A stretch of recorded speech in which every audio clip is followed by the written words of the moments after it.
Awakening among the stars. Pain came first.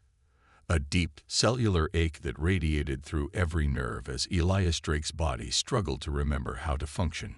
His eyelids felt fused shut, crusted with the residue of too many years. A mechanical hum penetrated the darkness, the sound of ancient systems laboring beyond their intended lifespan. With monumental effort, Elias forced his eyes open. Sterile white light assaulted his vision, sending fresh pain lancing through his skull. The cryopod's transparent canopy loomed inches from his face, clouded with frost and the accumulated dust of time. Warning indicators pulsed red along its edge, a silent testament to critical system failures. Emergency reanimation protocol initiated, announced a synthetic voice, distorted by damaged speakers. Warning: pod integrity compromised. Medical assessment recommended immediately. Elias tried to speak, but his throat produced only a dry rasp. His mind struggled to piece together how he had gotten here. Fragments of memory surfaced. The Pathfinder mission, humanity's first attempt at interstellar colonization, the catastrophic system's failure during faster-than-light travel, the desperate decision to enter cryosleep while the ship's eye attempted repairs. The pod's canopy slid open with a grinding protest of neglected mechanisms. Stale air rushed in, carrying the metallic tang of deteriorated electronics and the musty scent of abandonment. Elias pulled himself upright, muscles trembling with the effort.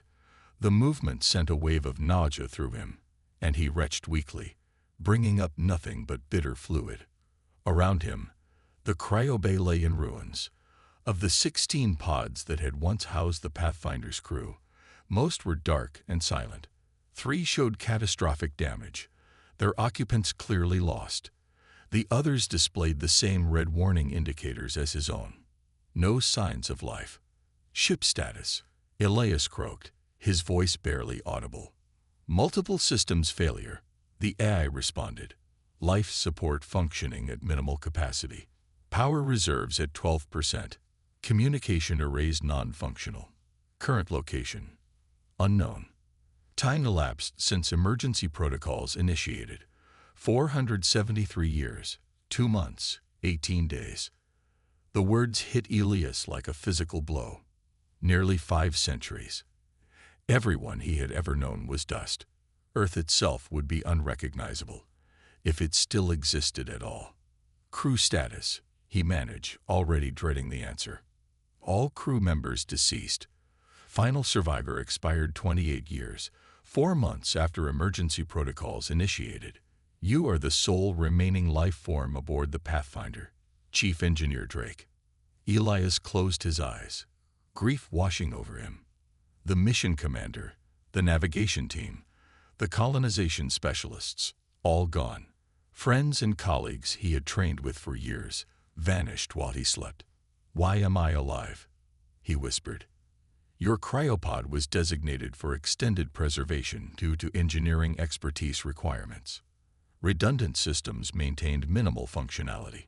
Recent external impact triggered emergency revival protocols." External impact.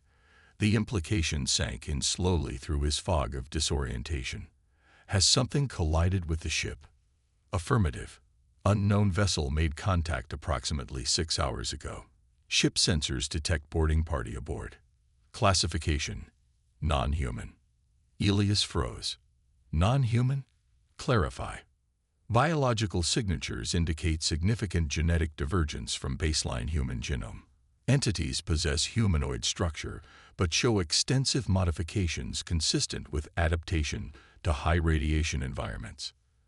The medication port in Elias's arm hissed as the pod administered a final cocktail of stimulants. Strength surged through his limbs, pushing back the weakness of cryosleep. He pulled the tubes and sensors from his body and swung his legs over the edge of the pod.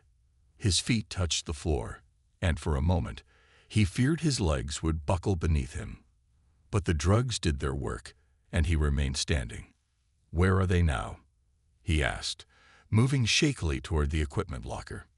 2 entities approaching cryobay. Estimated arrival: 90 seconds. 90 seconds to prepare for humanity's first contact with non-Earth life forms. Elias pulled on the emergency jumpsuit from the locker, his engineer's mind automatically cataloging resources. No weapons aboard the Pathfinder. It had been a scientific mission, despite the militaristic posturing that had characterized the era of its launch. His best option was to appear non-threatening. The cryobay doors slid open with a pneumatic hiss just as Elias finished dressing. He turned, heart-hammering, to face the newcomers. They were unmistakably humanoid, but equally unmistakably alien. Two figures in sleek armor that seemed to flow with their movements stood in the doorway, weapons raised. Their skin, visible only at their faces, was a deep cobalt blue with a subtle iridescence. Eyes slightly larger than human norm regarded him with a mixture of caution and what might have been shock. "Impossible," said one in a distinctly feminine voice, the word translated by some unseen mechanism. The living human. The other, taller and broader, kept their weapon trained on Elias. Genetic contamination, perhaps, or a very convincing bioform. Elias raised his hand slowly. "My name is Elias Drake, Chief Engineer of the Earth vessel Pathfinder. I mean no harm." The female entity approached cautiously, a handheld device extended before her. It emitted a soft blue light that scanned over Elias's form. "Genetic profile consistent with unmodified human DNA," she announced, her voice betraying disbelief. "No adaptations, no enhancements." She looked directly at Elias, her luminescent eyes narrowing. "How is this possible? Humans died out centuries ago." The statement hit Elias with greater force than the news of his crew's death. Humanity, extinct. Earth, gone. He struggled to maintain his composure. "I've been in cryosleep," he explained. "This ship malfunctioned during its test voyage. According to the ship's eye, that was nearly 500 years ago." The two entities exchanged glances. The male lowered his weapon slightly. "Commander Lyra," he addressed his companion, "this changes everything. The Council must be informed." The female, Commander Lyra, nodded slowly, her gaze never leaving Elias. "Secure the rest of the vessel, Krell. I'll handle this situation." As her companion departed, Lyra holstered her weapon. Her movements were fluid, almost predatory in their grace. She circled Elias with clinical interest. "If you're truly human, original human, you're the most significant archaeological find of the century," she said. "I'm not an artifact," Elias replied, a surge of indignation cutting through his disorientation. "I'm a survivor, and I'd like to know what happened to my species." Lyra stopped circling. Something like compassion flickered across her alien features. "Earth suffered a cascading series of catastrophes," she said. "Environmental collapse, resource wars, and finally a technological plague that decimated the population. The exodus scattered the survivors across dozens of colony worlds. Those who survived had to adapt.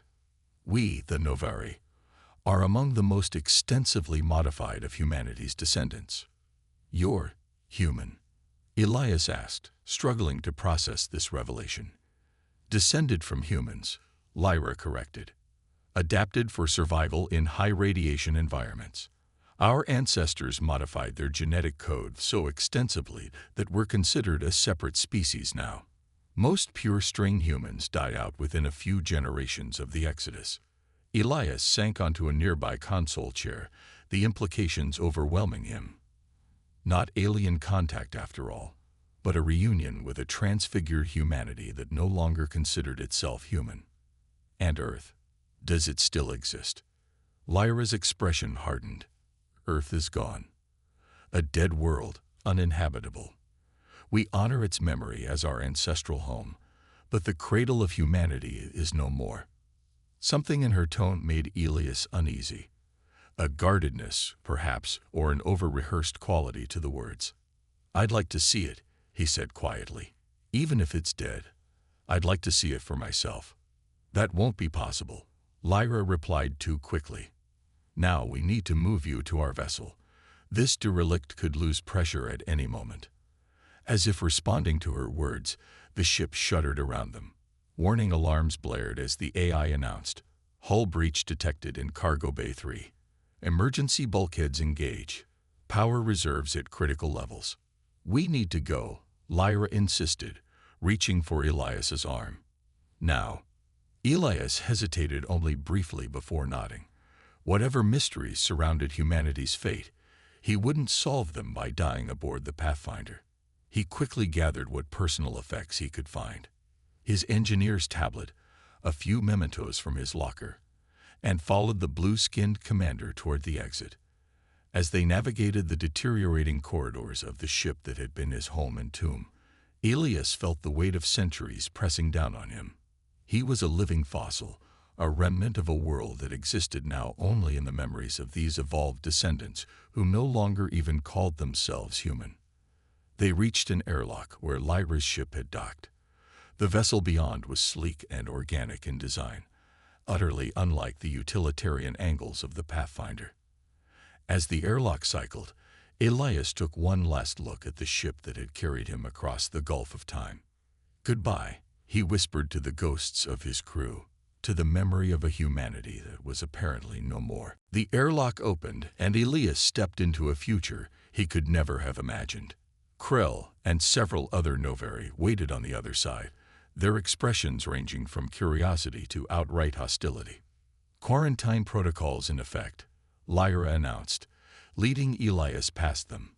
"The human is to be isolated until we reach Novari Prime.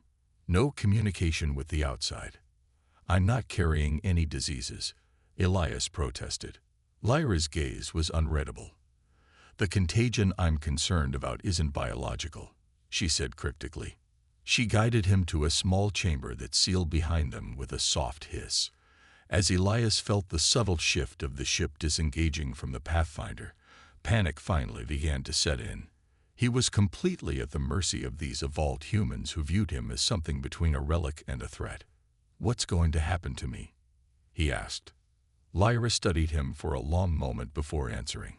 "That depends on what the Council decides. Your existence is problematic. Because I'm human. Because you're impossible," she replied. "The historical record is very clear about the fate of unmodified humans. Finding you alive contradicts everything we've been taught." Her comm device chimed before Elias could respond. She checked it, her expression darkening. "Change of plans," she said tersely. "Military command is dispatching an interceptor. They've classified you as a potential security threat." "Me? I'm one person who just woke up after 5 centuries. How could I possibly be a threat?" Lyra's luminescent eyes fixed on him with an intensity that made him step back. "Information can be the most dangerous threat of all, Elias Drake, especially when it challenges the foundations of society." Outside the viewports, Elias could see the Pathfinder drifting away, its once proud hull scarred by centuries of micrometeorite impacts. With it went his last connection to the world he had known. "The military will place you in maximum containment," Lyra continued. "You'll be studied, debriefed, and likely never see the outside of a research facility." "And you're just going to hand me over?" Elias asked. Something complicated passed across Lyra's features, doubt, perhaps, or the stirrings of conscience. "I should," she said. "It would be the proper protocol." She paused, seeming to wrestle with a decision. "But proper protocol wouldn't explain why certain historical records about Earth are classified beyond my security clearance, or why the coordinates of the Sol system are restricted to the highest levels of government." Hope sparked in Elias's chest. "You don't believe the official story." "Let's just say I have questions," Lyra replied carefully. "Questions that your impossible existence has only multiplied." She checked her comm unit again and made a quick calculation. "We have approximately 10 minutes before the interceptor arrives. That's not much time to disappear." "You're helping me?" Elias asked, surprised. "I'm helping us both find answers," Lyra corrected. "The truth about Earth, about what really happened to humanity. Something tells me you're the key to uncovering it." She moved to a control panel and began entering commands. The ship's engines hummed with increased power. "If we're caught, I'll be stripped of my rank and probably imprisoned alongside you," she warned. "Are you willing to risk that for answers that might be better left buried?" Elias thought of the Earth he had left behind, of the civilization that had apparently crumbled in his absence, of the human species that had transformed itself into something new, discarding its origins like an outgrown shell. "Yes," he said firmly. "I need to know what happened, not just to humanity, but to Earth itself." Lyra nodded once, decision made. "Then hold on, last human. We're about to become fugitives." The ship lurched as she engaged emergency thrusters, veering away from their planned rendezvous with the military interceptor and diving into the darkness between stars.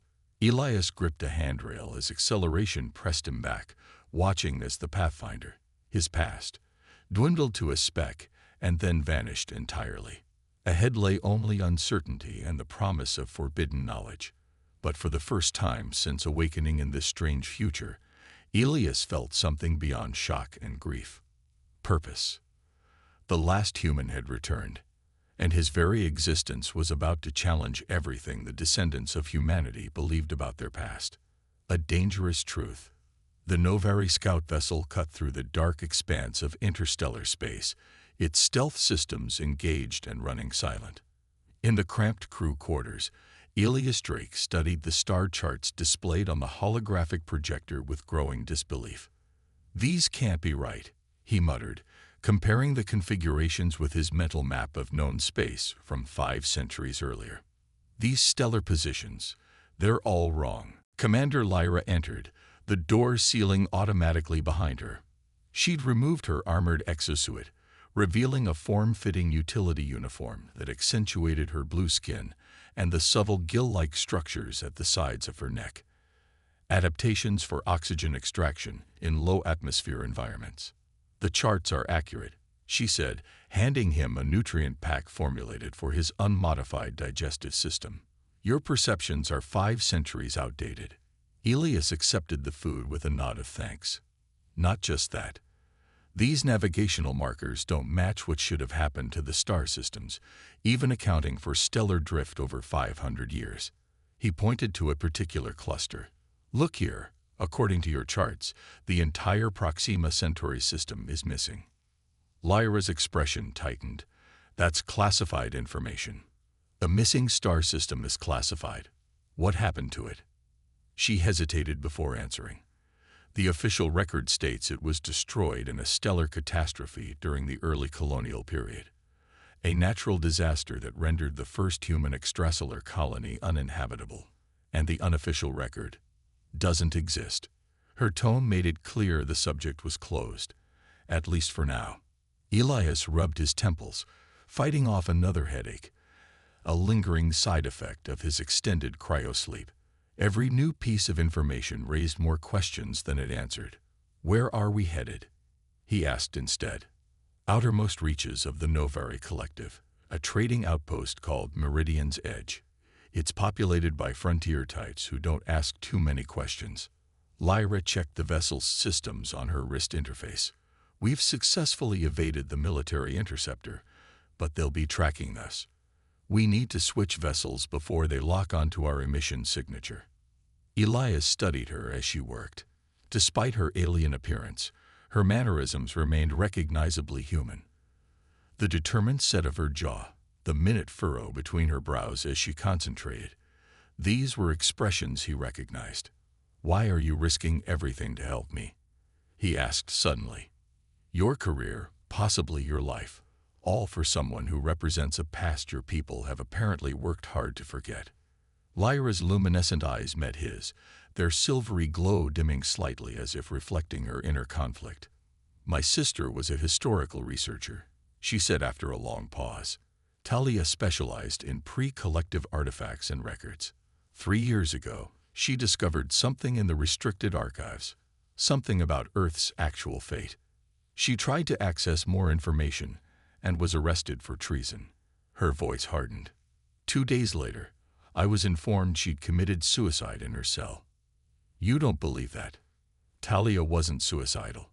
She was passionate, dedicated to uncovering the truth. Whatever she found was significant enough that someone wanted it buried with her. Lyra's fingers unconsciously touched a small pendant at her throat. A keepsake, Elias guessed, from her lost sister. When we found you, I realized you might be living proof of whatever Talia died for. Elias absorbed this in silence. He wasn't just a historical anomaly. He was potentially explosive evidence in a conspiracy spanning centuries. The ship's proximity alert chimed softly, interrupting their conversation. Lyra moved quickly to the control panel. We're approaching Meridian's edge. I need to establish communication with my contact there. She paused at the door. Stay here. If anyone besides me tries to enter, use the emergency evacuation pod. The coordinates for a rendezvous point are already programmed. After she left, Elias returned to the star charts, searching for the Sol system, for Earth. It wasn't marked on any of the accessible maps. According to navigation data, the entire sector was designated as a quarantine zone, off-limits to all but the highest military echelons.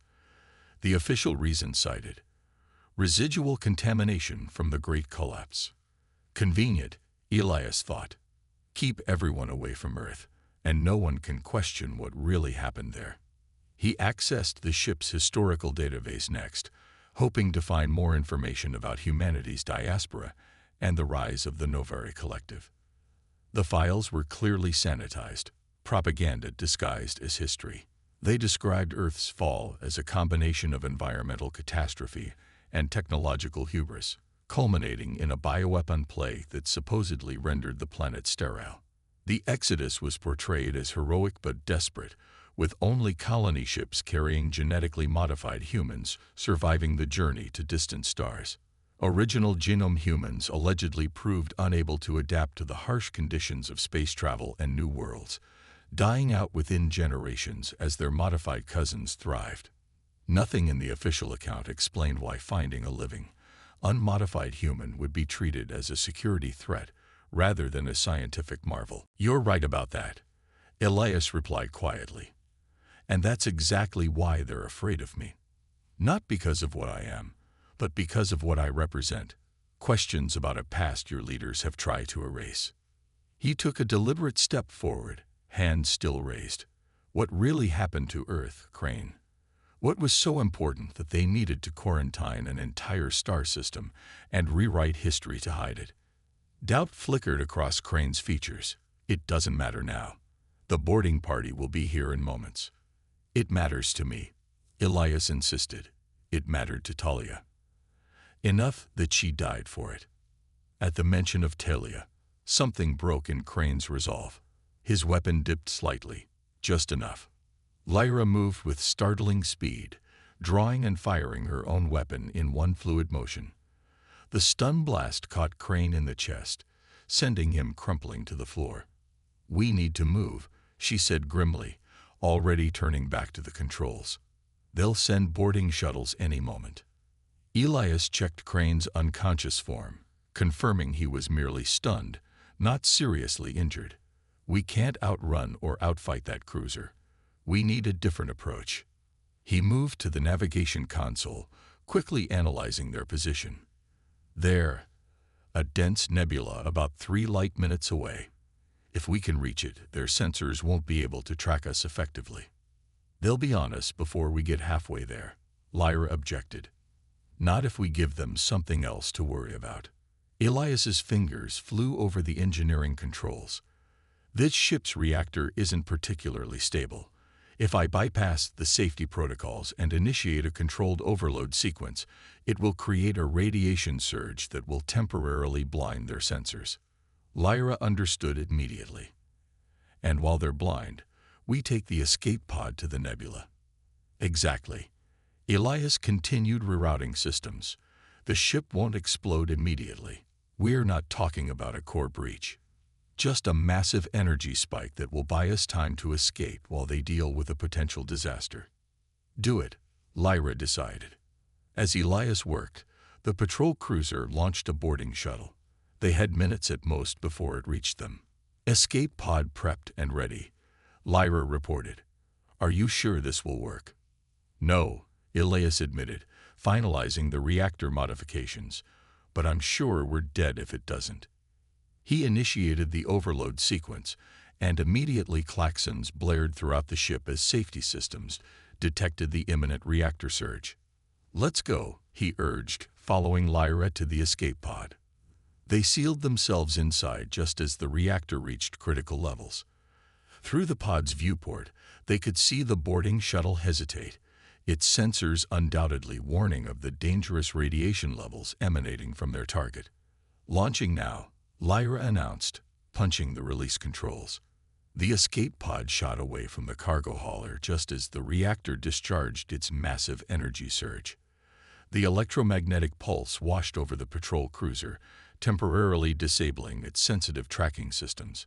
By the time they recovered, the small escape pod had vanished into the nebula's obscuring clouds of gas and dust. Inside the cramped pod, Elias and Lyra sat in tense silence as automated systems guided them deeper into the nebula's protective embrace. Crane's betrayal hurts, Lyra finally said. But I understand his choice. Family is everything to the Novari. To humans, too, Elias said quietly, thinking of his own family, centuries dead. But so is truth. Truth, Lyra echoed hollowly. The older I get, the more convinced I become that what we call history is mostly convenient fiction. Then let's find the inconvenient facts, Elias replied with determination. Starting with what really happened to Earth. Lyra studied him with newfound respect. You know we're probably going to die trying. I already died once, in a way, Elias said with a grim smile. Everyone and everything I knew has been gone for centuries. But if Earth still exists, if any original human settlements survived, I need to know. The escape pod's limited navigational system beeped softly, indicating they had reached a stable position within the nebula. So what now, last human? Lyra asked. We have no ship, limited supplies, and every collective security force will be hunting us. Now, Elias replied, we find the real continuity. Not Crane's trap, the actual resistance.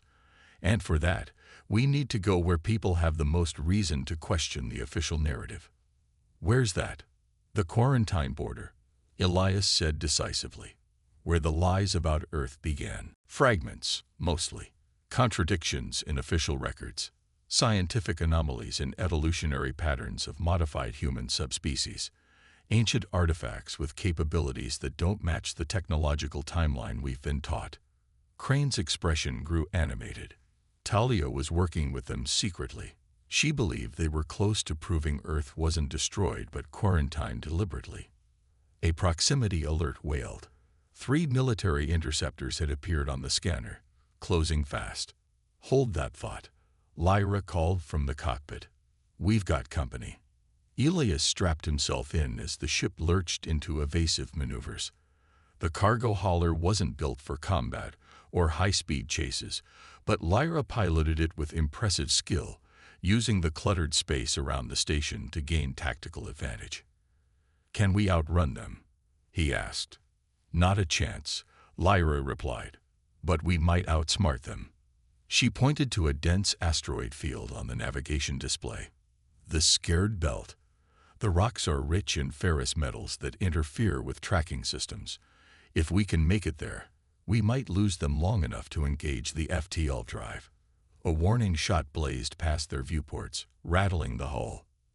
That was our only warning, Lyra said grimly. The next one won't miss. Elias unstrapped himself. Keep them busy for 2 minutes. I have an idea. He hurried to the cargo bay, quickly assessing the farming equipment. Among the supplies were containers of high-nitrogen soil enrichment compounds, not explosive on their own, but when combined with the oxygenation catalyst stored separately. Working with frantic precision, Elias rigged several canisters with remote detonators improvised from the ship's maintenance tools. He sealed the cargo bay and returned to the cockpit just as another shot grazed their deflector shields. When I give the word, open the cargo bay doors and cut all propulsion for 5 seconds, he instructed Lyra. She glanced at him skeptically, but nodded. The pursuing vessels were closing rapidly, their superior engines steadily gaining ground. Elias watched the tactical display intently, waiting for the perfect moment when all three interceptors aligned in their pursuit formation. "Now," he shouted. Lyra slammed the control to open the cargo bay and killed the engines simultaneously. The makeshift bombs tumbled out into space, directly into the path of the oncoming military vessels. Elias hit the detonator.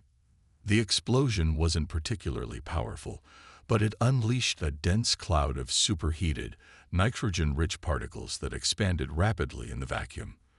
The pursuing ships flew directly into the cloud, their sensors instantly blinded by the particulate matter coating their scanning arrays. "Go," Elias urged, and Lyra reactivated the engines, veering sharply toward the asteroid field. By the time the interceptors recovered, the cargo hauler had reached the scared belt, weaving between massive iron-rich asteroids that scrambled pursuit sensors. Lyra navigated the treacherous field with the confidence of someone who had flown similar routes before, perhaps during less legitimate operations in her past. Once they were sufficiently deep in the field, she activated the stolen ship's rudimentary faster-than-light drive. The stars outside blurred as they made the jump to hyperspace. That, Crane said into the ensuing silence, was impressive improvisation. Engineering is about understanding systems and exploiting their vulnerabilities. Elias replied modestly. Whether it's a fusion engine or a pursuit scenario, the principles are similar. Lyra engaged the autopilot and turned to face them. "We have maybe 12 hours before they track our hyperspace signature. Where are we going, Crane? Where do we find these continuity people?" "Gaius IV," Crane replied. "A mining colony in the outer reaches. The continuity maintains a base in the abandoned lower levels. If anyone can help us access the central repository, it's them." "And if they can't?" Elias asked. "Then we're fugitives with nowhere to run," Lyra said bluntly. "And you'll eventually be captured and dissected to satisfy the collective's curiosity about their extinct ancestors." Elias absorbed this grim assessment. "Then I suggest we make sure the continuity can help us." He moved to the ship's computer terminal.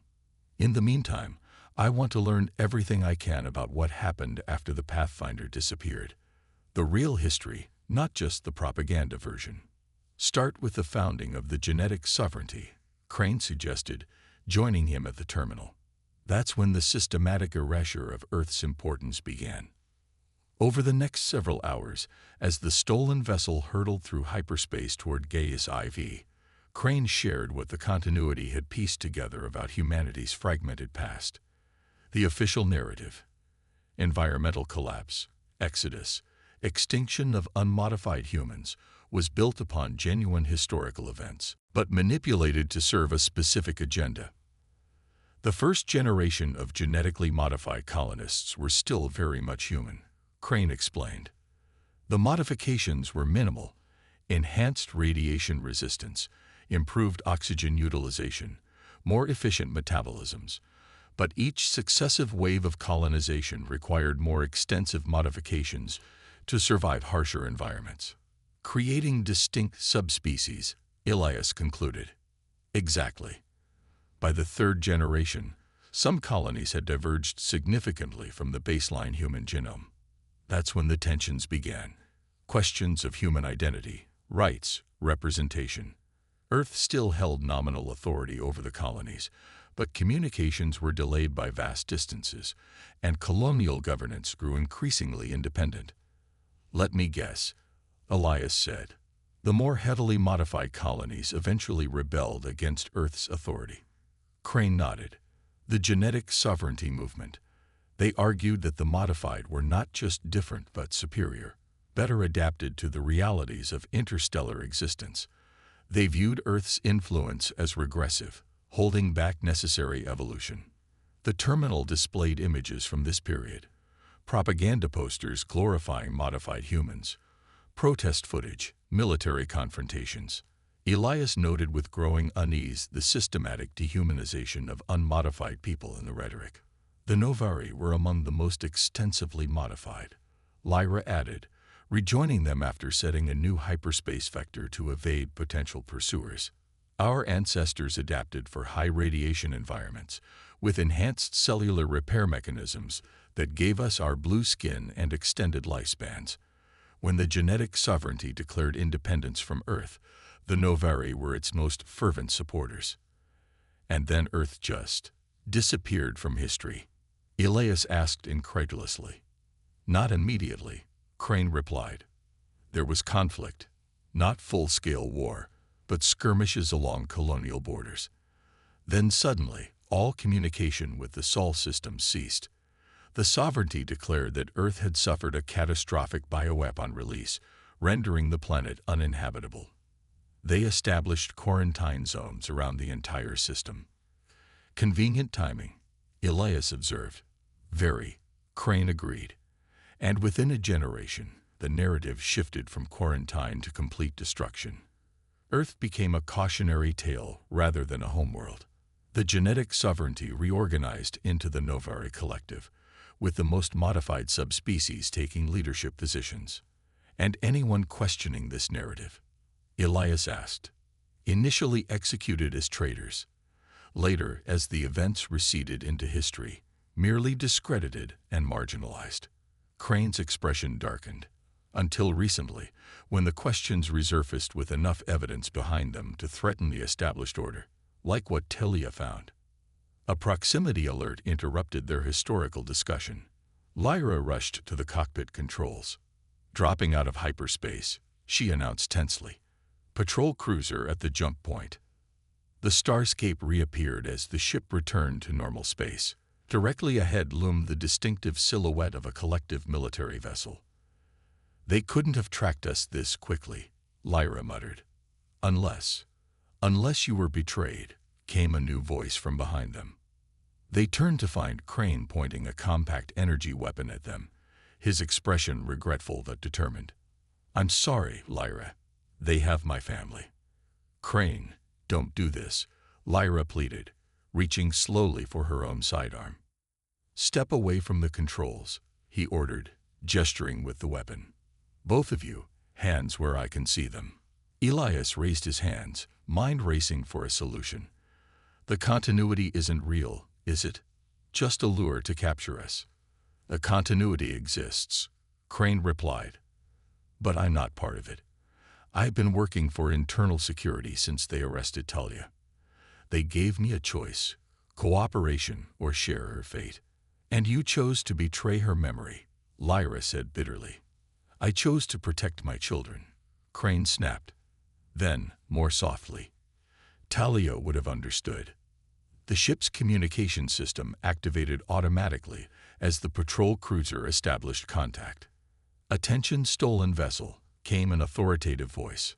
"This is Captain Neres of the Collective Security Forces. You are ordered to power down and prepare for boarding. Resistance will be met with lethal force." Elias glanced at the ship's console, noting the distance to the patrol cruiser and calculating possibilities. Beside him, he could sense Lyra's muscles tensing, preparing for action. "I truly am sorry," Crane said again, his weapon unwavering. "But the human represents too great a danger to everything we've built. His existence calls into question the very foundations of our society." A soft tone indicated the ship had docked. Minutes later, Lyra returned, accompanied by another Novari, older, with darker blue skin marked by the pale tracery of scars. "This is Crane," Lyra introduced him.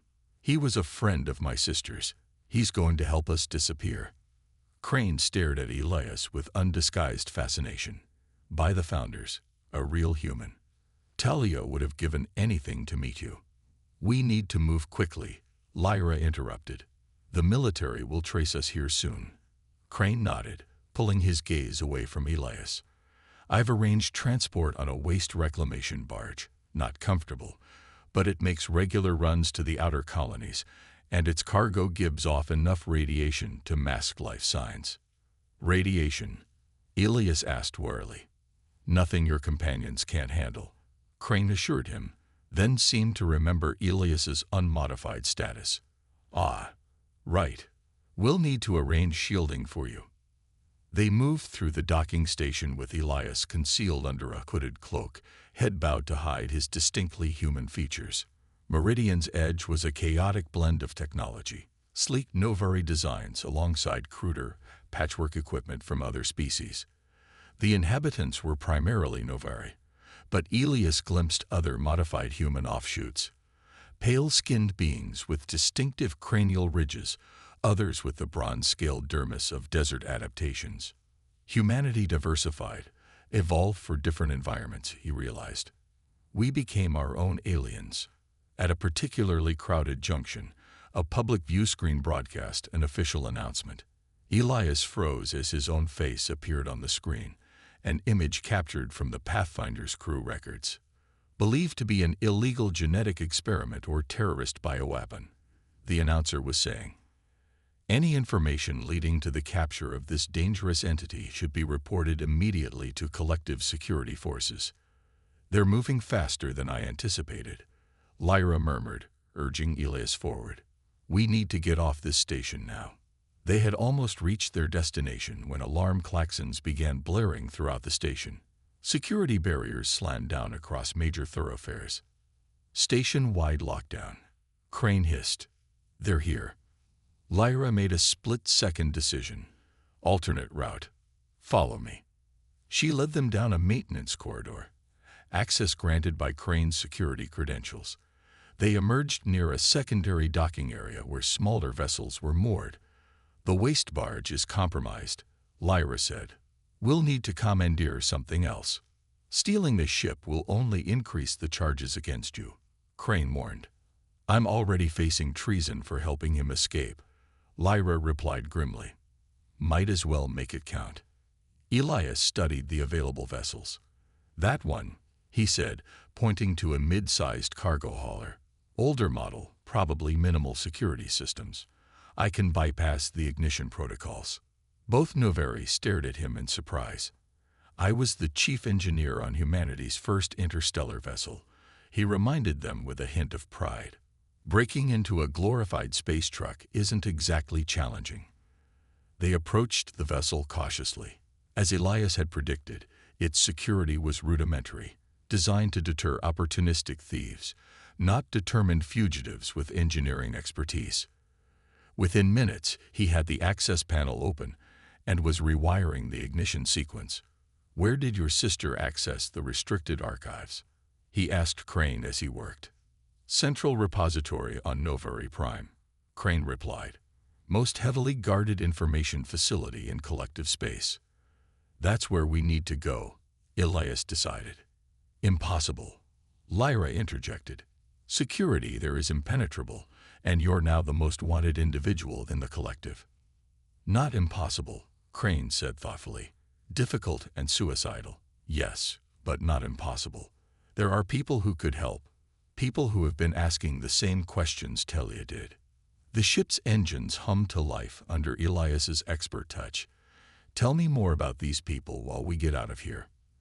They boarded quickly, Lyra taking the pilot's position while Elias finished overriding the security systems. The cargo hold was filled with agricultural supplies, bound for one of the outer colonies, seeds, soil supplements, and automated farming equipment. As Lyra guided the vessel away from the station, evading the initial pursuit vessels with skillful maneuvering, Crane explained. They call themselves the Continuity. Most dismiss them as conspiracy theorists or nostalgic extremists, but they've been gathering evidence for generations that the official history of Earth and original humanity is fundamentally false. What kind of evidence? Elias asked.